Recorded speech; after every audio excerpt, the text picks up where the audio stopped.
A Nigerian Kenyan couple has been found brutally murdered in an open field near their home, few days after they went missing, supposedly kidnapped by unknown bandits. This tragedy happened in Nairobi, Kenya, and the couple known as Kaniss and Omodolas were said to have been together for over 10 years. They weren't married, but they lived together, and according to sources, they were a socialite power couple amongst their peers, more like the Jay-Z and Beyonce of their circle, except it's not clear if they both had kids or if they were married before. But it was said they lived together. Another thing that was unknown about them was what they did for a living, but it was certain that they were well-to-do. They were rich. Although for a socialite you expect their social media page to be really public, but it seemed like their social media page was kept on the low. Only those within their circle and who knew them personally were most likely accessible to their social media life. However, on the 25th of June 2023, it was said something unusual happened that day.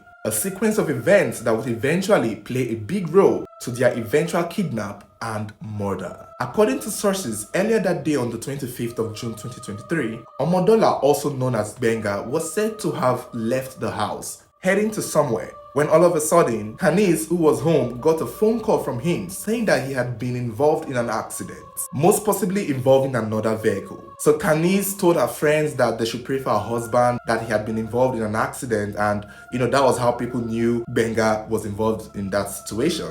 Within a few hours, Benga calls her again and tells her that he has been arrested by a group of men posing to be policemen, and that they are taking him to the station to write a statement, and that he needed her to accompany him to the station to give the statement. I would understand why Benga would want Kaniss to join him to the station, given that he is Nigerian and she is Kenyan. Hopefully with her presence there with the Kenyan police, if those people who were arresting him were actually Kenyan police, it would be easy for him to maybe get out of the situation. And instantly it was said that Kaniss got into a vehicle and drove to where Benga was to see what the force was all about. Little did she know that this was a death trap. That was the last time anyone saw Kaniss. That was the last time people said they saw her alive, at least, because she never came home, neither did Benga come home. They were soon reported to the police station, as missing persons, and the police were said to be on the lookout for them. However, a few days later, in an open field close to their home, their neighbor spotted something that looked odd, which turned out to be a sack bag full of decapitated bodies that appeared to have been burnt beyond recognition.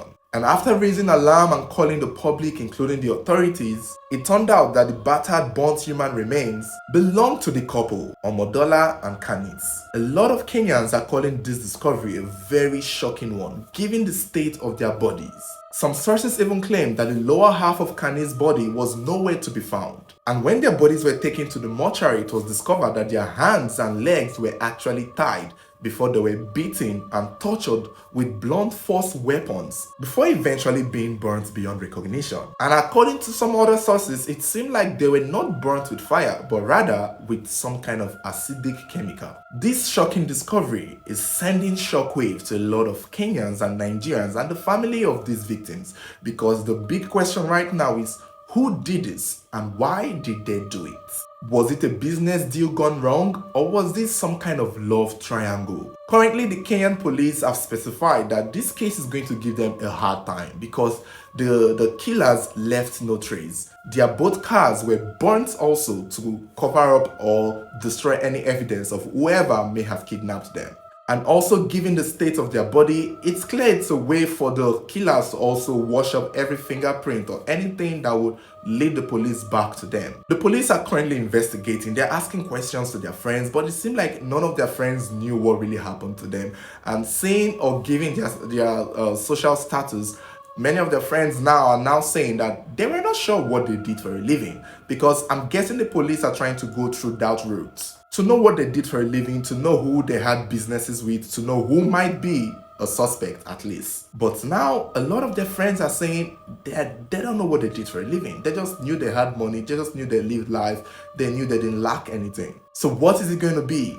What is this case going to turn into? Will this go unsolved? Or is there somewhere that the police should be looking that they are not looking? Now, I have my own theories as to what may have happened to this Kenyan-Nigerian couple, who may have killed them, and probably why they were killed in that brutal manner. Now, mind you, disclaimer, this is my own theory. I don't know what the police are going to do or how they plan to solve the case, but given all that we know now, all the details, even though it's not much, I feel like there is a way I would look into this case if I were the police officers, if I was part of the detective team handling this case. The thing now is, the way their bodies were found, the way, where their bodies were found was in an open field close to their home, beaten and battered, and the way it is believed that they may have been killed seemed like torture, which means that it was most likely personal to whoever wanted them dead. And for the killers to bring their bodies in an open field, which meant they wanted people to know what had happened to them. Usually when we see cases like this, we see the killers try to hide bodies and hide evidence, but these people who killed this couple really wanted to put it out there that these things had happened to them. They don't even care about the slightest possibility of their bodies leading back to them, despite them actually covering all their tracks by burning their vehicles and throwing it away and putting acid on their body. The fact that the killers would leave their body in an open place close to their home, it means one thing: the people who did these things to these guys knew where they stayed, knew them personally, and it appears that they may have wronged that person to the point that they wanted to teach them a lesson, and probably teach people who know them a lesson, which is why I feel like somebody close to them might know something that no one else knows. Because it seems like a message. If they had been killed at the spot and left there, it would have been different. That would have seemed like an assassination. But for them to be killed and their bodies packaged and taken close to their home to be dropped shows that the perpetrators of this horrible incident wants everyone to know what happened to them, wanted to teach them a lesson and probably bring them to their knees. So it could either be a business deal gone wrong, or either they stepped on someone's toes, or it also could be a love triangle. But my problem with the love triangle theory is that they've been together for 10 years. 10 whole years. If you want to be angry or if you want to get back at your ex, 10 whole years is a long time for an ex or an angry former boyfriend or girlfriend to want to destroy them right now. But on that possibility that may be true, the reason why I think the ex or the angry ex or a love triangle could be a possibility here is because somebody was interviewed in an article I read that claimed that they were actually planning on getting married. They were at the verge of getting married. She had just recently celebrated her birthday, which I think is this picture here, and they were making plans to get married. And I think that also might seem like a trigger to bring an ex who would want to end whatever they have, and that is a possibility. So with that, I think the police can start looking at the exes of either of them, most likely maybe the girl. Now, my second theory is a little bit complicated. It seems like a reach because when Benga left the house, when Omodola left the house that day, it was said, according to an article I read, and according to her friend, that Kaniss had told her friend that, Benga just left the house, but he seemed upset. He seemed like something was bothering him. That the way Benga left the house that day of the whole them being kidnapped, he left the house in a mood, like something was upsetting him. The next thing she knows, he's calling her that he had been involved in an accident, telling her the location and telling her the place. And after a while, he calls her again to say that he's been arrested by people who claim to be policemen and they are going to police station to write a statement. To me, it appeared that Benga was trying to get her out of the house to come and meet him. If he called her the first time that he was in an accident, that did not make her leave the house. He decided to use the police station and come help me write a statement to get her out, because it was clear that he was the one on the phone calling her, trying to get her to come meet him there, only for her to go there and end up getting kidnapped along with him. It could also be that he has been kidnapped and he was being made to lure her out of the house, which most likely means that he was never in an accident, nor was he going to any police station to write a statement.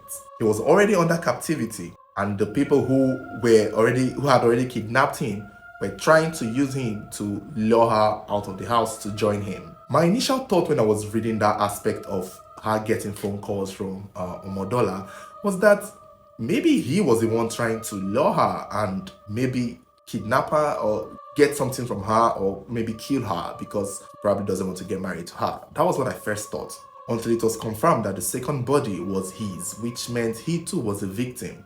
If I want to stretch this case, I would check if the man's body, since their body was raided and baited with acid, they should confirm if it's actually him. Is it possible that that might be another body in place of him, and he most likely has run away? Especially given that her lower half of her body was not found.